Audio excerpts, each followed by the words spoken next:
What up and welcome to Rama Screen YouTube channel, and here's my review of Netflix new series, Sisters Feud. Let's rock this. This show is insane, and I mean that in every sense of that word, because the first episode alone just comes at you fast like rapid fire. I was like, whoa, whoa, whoa, what is happening? What is going on? You see, the story setup doesn't just hit the ground running. It hits the ground running at 100 miles an hour. It's crazy. Now, the second and the third episode are when they slow down a bit, but I think the strategy of the first episode of just hitting you in the face with all that information all at once might be proven to be effective, because the telenovela nature of the show wastes no time in grabbing your attention without letting go.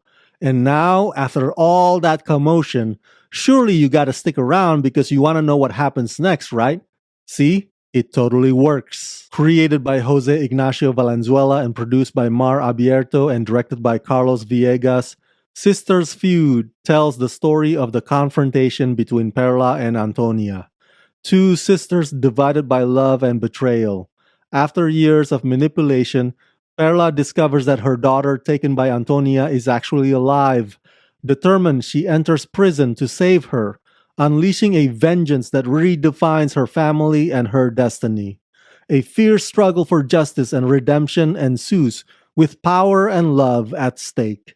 Starring Ana Serradilla, Claudia Alvarez, Christian Tapan, Ana Valeria Becerril, Eric Elias, and Ofelia Medina. Now, Netflix only granted me the advanced screeners to the first 3 episodes, but that's more than enough to have me sold. I'm totally hooked. Sisters Feud is a trashy, guilty pleasure. And I mean that as a compliment, actually. Because a guilty pleasure is exactly what this show was purposely designed to do. And it knows the kind of audiences it's catering to. It's a vengeance-driven soap opera that's passionate and juicy and sentimental. Yes, Ana as Jacinta is like a brewing storm on this show. But it's the women who play the two sisters who are the biggest highlight.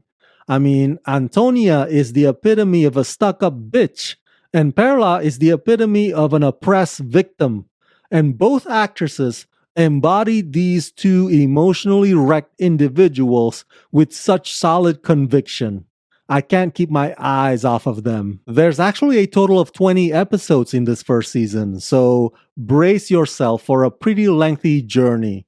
But that's actually kind of normal for a regular Netflix telenovela, so that's kind of expected, really. The prison break episode has some twists and turns that are surprisingly intense.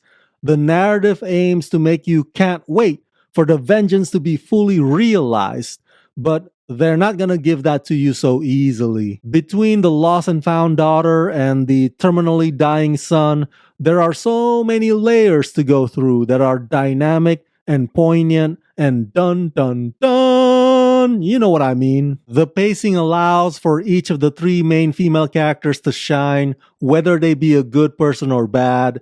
And while some of the dialogues do sound cliched, just like any telenovela, of course, but the arguments and the altercations capture the ups and downs of a merciless familial conflict. So yeah, overall I give Sisters Feud the rating of 3.5 out of 5. It feeds and satisfies the part of me that, from time to time, just needs to watch an emotionally exaggerated drama, even if it gets occasionally derivative.